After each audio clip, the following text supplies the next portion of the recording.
강아랑의 정치톡 시간입니다. 11월 12일 시선을 집중시킨 정치 뉴스 만나보시죠. 오늘의 첫 번째 정치톡은 후보들의 반페미니즘 행보입니다. 최근 더불어민주당 이재명 대선 후보와 국민의힘 윤석열 대선 후보가 20대 남성, 즉 2대남을 의식한 공약을 잇따라 내놓으면서 여성계는 물론 20대 여성들의 반발이 거세지고 있습니다. 이재명 후보, 여성가족부를 평등가족부나 성평등가족부로 바꾸고 일부 기능을 조정하는 방안을 제안한다며 여가부 개편을 약속했고, 윤석열 후보 역시 여성가족부가 남성을 잠재적 범죄자로 취급하는 등 국민에게 실망감을 안겨줬다며 여가부를 양성평등가족부로 개편하겠다는 공약을 내걸었는데요. 두 후보의 이 같은 행보를 놓고 전형적인 포퓰리즘이란 비판이 제기되고 있습니다. 정의당을 대표하는 여성의원 심상정, 류호정, 장혜영 의원, 이재명 후보와 윤석열 후보를 향해서 맹공을 퍼부었는데요. 먼저 심상정 의원은 두 후보를 싸잡아서 반페미니즘 기수라고 규정하면서 왜 대한민국의 지도자가 되겠다면서 화해가 아닌 갈등을 조장하고 있느냐고 비판을 했고요. 류호정 의원은 두 아재 후보는 끝내 여성의 삶에 공감하지 못했고 당선을 위해 시민을 취사 선택했다고 꼬집었습니다. 장혜영 의원 역시 우리 사회의 성평등 토양을 해치는 공약을 내놨다고 지적을 했는데요. 관련 발언 직접 들어보시죠. 여성가족부가 마치 이 세상의 모든 악의 근원인 것처럼 이제 말씀하시는 분들의 목소리에 윤석열, 이재명 후보가 귀를 기울여서 몇몇 이제 남성들의 표를 갖겠다는 이유만으로 성평등 전략을 뒤집어 엎는 공약을 내는 건 정말 우리 선진국 위상에 걸맞지 않은 행태죠. 저는 그런 사람들은 대통령 되면 안 된다고 생각합니다. 2대남 표심에 집중하고 있는 이재명, 윤석열 후보. 상대적으로 여성에 대한 정책적 접근은 부족하다는 평가가 나오고 있는데요.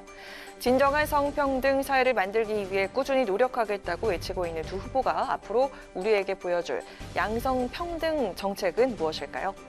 이어서 두 번째 정치톡은 이준석 아웃입니다.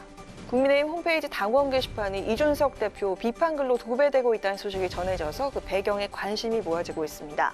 당선대회 구성을 놓고 이 대표와 윤석열 후보가 주도권 경쟁을 벌이는 모습이 연출되자 윤 후보의 강성 지지자들이 적극적으로 불만을 표출하고 있는 것으로 풀이가 되는데요. 국민의힘 홈페이지 할 말 있어요 게시판에는 어제와 오늘 사이 이준석 아웃, 그리고 해당 행위자 이준석을 소환하자는 게시글이 수백 개가 올라왔고요. 이 대표가 윤 후보에게 도움은커녕 오히려 부담만 되고 있다는 식의 비판글로 홈페이지가 한데 마비되기도 했다고 합니다.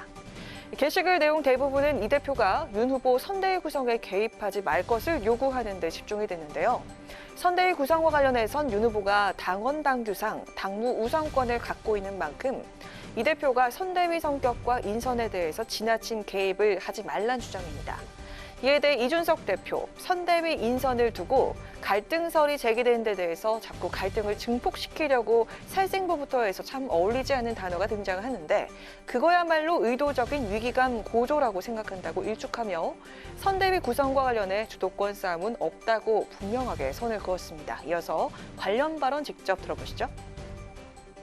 최근에 보면 당원들을 선동해가지고 김종인, 이준석 이렇게 싸잡아가지고 비판하려고 하는 모양새들이 있는데 저는 자리 싸움을 할 이유가 없는 사람입니다. 네네. 저는 당연직으로 선대위원장 가는 거거든요. 당대표는. 김종인 위원장도 그러니까 당대표 위에 보통 총괄 선대위원장 한 분 정도 두거든요. 네. 그 자리에 김종인 위원장이 갈 거는 거의 명약관을 한 것이고요. 예. 그렇기 때문에 저랑 김종인 위원장이 자리 싸움 할 일 하나도 없습니다. 네. 국민의힘 대선 캠프를 총괄할 선대위 조직도가 빠르면 다음 주 윤곽을 드러낼 것으로 전망되고 있습니다. 치열한 신경전 속에 윤 후보 대변인단을 일부 임명하면서 선대위 구성에 시동을 걸었습니다. 야당 대표의 퇴출 논란 등 다양한 잡음을 일으켰던 윤석열 선대위, 과연 어떤 진용을 갖추게 될까요? 지금까지 강아랑의 정치톡이었습니다. 안녕하세요. 강아랑입니다. 더 많은 정치 뉴스를 보고 싶으시면 화면 오른쪽을 눌러서 구독해 주시기 바랍니다. 항상 저희 국회방송 뉴스엔을 시청해 주셔서 대단히 고맙습니다.